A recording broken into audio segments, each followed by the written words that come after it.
جس ہستی کے مرید اور خلیفہ بنے وہ ہستی بھی یعنی بہت بڑے اللہ تعالیٰ کے ولی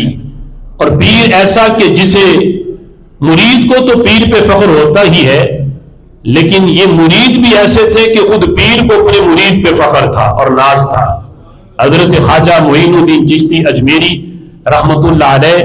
جس ہستی کے مرید تھے ان کا نام حضرت خواجہ عثمان ہارونی رحمت اللہ علیہ، جو بڑے صاحب کرامت اور صاحب کشف بزرگ تھے، جن کی بہت سی کرامات مشہور ہیں۔ ان میں سے ایک یہ ہے کہ رات کے وقت کچھ کافروں نے یہ منصوبہ بنایا کہ ہم حضرت خواجہ عثمان ہارونی کے پاس جاتے ہیں، بھوک بھی لگی ہے، ان سے جا کے ہم کھانا طلب کرتے ہیں، اور شرط یہ ہوگی کہ ہر بندے کو کھانا الگ الگ قسم کا ملے۔ یہ طے کر کے وہ خواجہ عثمان ہارونی رحمت اللہ علیہ کی بارگاہ میں آئے، آ کے جس وقت بیٹھے ابھی زبان سے کوئی لفظ انہوں نے نہیں نکالا، تو خواجہ صاحب نے یعنی کہا کہ بیٹھو۔ جب وہ بیٹھ گئے تو آپ نے بسم اللہ پڑھ کے اللہ تعالیٰ کی بارگاہ میں عرض کی، تو آسمان سے غیب سے مختلف قسم کے طباق جس میں مختلف قسم کا کھانا تھا، آپ نے ہر بندے کو مختلف قسم کا وہ طباق کھانے کا دیا، اور وہ بھی دیکھ رہے تھے کہ یہ کوئی پکایا نہیں گیا، کوئی لے کے نہیں آیا، غیب سے آئے ہیں۔ جب وہ سارے کھا چکے تو آپ نے فرمایا کہ اللہ کی نعمتیں بھی کھاؤ اور اس پر ایمان لاؤ۔ وہ کہنے لگے کہ اگر ہم ایمان لے آئیں، تمہارے رب پر ایمان لے آئیں، تو کیا ہمیں بھی تم جیسا مقام مل جائے گا؟ تو خواجہ صاحب بطور عاجزی کے فرمانے لگے کہ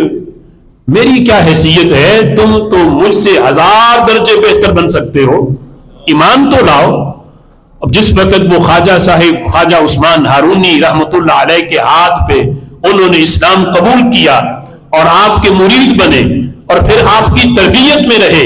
خلق کائنات جل جلالہ نے ان میں سے ہر ایک کو مقام ولایت عطا کیا۔ اور یہاں لکھا گیا کہ وہ اس طرح کے اللہ کے ولی تھے، رب ذوالجلال نے ان کی آنکھوں سے حجابات اٹھا دیے، وہ زمین پہ بیٹھ کے نگاہ اٹھاتے تو ان کی نظر لوح محفوظ پہ پہنچ جاتی۔ اب سوچو کہ جن کی صحبت میں وہ آئیں جو حالت کفر میں تھے، وہ جس وقت آئیں تو اتنا نوازے جائیں، اور جن کو رب ذوالجلال نے یعنی شروع سے بچپن سے مادر زاد ولی بنایا ہو، اگر وہ خواجہ عثمان ہارونی کی صحبت میں رہے تو اللہ نے انہیں کتنا نوازا ہوگا۔ حضرت خواجہ عثمان ہارونی رحمت اللہ علیہ کی صحبت میں حضرت خواجہ معین الدین چشتی اجمیری رحمت اللہ علیہ رہے، آپ نے اتنا نوازا کہ خواجہ صاحب اکثر فرمایا کرتے تھے کہ جو شخص میرا مرید ہو اور میرے فرزندوں کا مرید ہو، فرماتے ہیں میں اس وقت تک جنت میں نہیں جاؤں گا جب تک میں اپنے ہر مرید کو جنت میں ساتھ نہ لے جاؤں۔ تو لوگوں نے پوچھا کہ فرزندوں سے کیا مراد ہے، آپ کی اولاد مراد ہے یا خلفاء مراد ہے؟ تو آپ فرمانے لگے اس سے مراد میرے خلفاء ہیں، یعنی وہ روحانی بیٹے، وہ خلیفہ در خلیفہ، فرمایا وہ مراد ہیں۔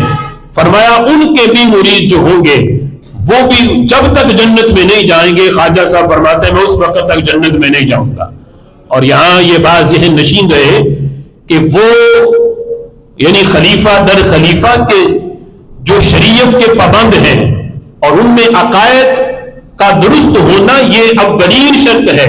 اور پھر اعمال کی درستگی، اور یہ ساری چیزیں یہ نہیں جو آج خواجہ صاحب کے دربار پہ گدی نشین ہے وہ سرور نامی شیطان کہ جس کا عقیدہ بھی درست نہیں، صحابہ کو بھی جو بھونکتا ہے اور اپنے آپ کو یہ کہتا ہے کہ میں ان کا روحانی جو ہے وہ فرزند ہوں اور میں گدی نشین ہوں۔ ایسے گدی نشین تو ہو سکتے ہیں، گدی نشین نہیں ہو سکتے۔ یہ بات ذہن میں رہے، وہ کہے کہ وہ اتنے بڑے آستانے کا گدی نشین ہے، اس کی جو خرافات ہیں اور اس کی جو بد عقیدگی ہے وہ کسی سے گٹی چھپی نہیں ہے، وہ واضح ہے کہ اس کی کیا خرافات ہے۔ حضرت امیر معاویہ رضی اللہ تعالی عنہ کے بارے میں وہ کیا بکواسات کرتا ہے، لہذا اتنے بڑے آستانے کے ساتھ جو اپنے آپ کو منسلک بھی کہے اور اپنے آپ کو خواجہ صاحب کا گدی نشین کہے، لیکن اس کے نظریات درست نہ ہوں تو ہرگز ایسے بندے کا خواجہ معین الدین چشتی اجمیری رحمۃ اللہ علیہ سے کوئی تعلق نہیں، اور ایسوں کی بیعت نہ شرعی بیعت ہے، نہ ایسوں کی بیعت کرنے سے ان کو خواجہ صاحب کا فیض پہنچ سکتا ہے۔ اگرچہ وہ بندہ خواجہ صاحب کے مزار پہ نہ بیٹھا ہو،